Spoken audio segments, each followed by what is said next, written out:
Welcome to RN99 news. Mancherial జిల్లా బెల్లంపల్లి పట్టణంలోని పద్మశాలి భవన్లో చిదిరాల భావన ఋషి మిషన్ గ్రూప్స్ ఆఫ్ ఇన్స్టిట్యూషన్స్ నీలి శ్రీనివాస్ అవర్ డ్రీమ్ ప్రాజెక్ట్స్ వారి ఆధ్వర్యంలో బెల్లంపల్లి పద్మశాలి సంఘం సభ్యులు తెలంగాణ హైకోర్టు గవర్నమెంట్ ప్లీడర్గా నియమితులైన గడ్డం కిరణ్ కుమార్ని ఘనంగా సన్మానించారు.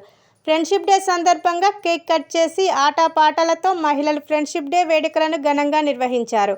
ఈ కార్యక్రమంలో మాజీ అప్కో చైర్మన్ గడ్డం జగన్నాథం, న్యాయవాదులు, బెల్లంపల్లి పద్మశాలి సంఘం సభ్యులు, ప్రజాప్రతినిధులు తదితరులు పాల్గొన్నారు.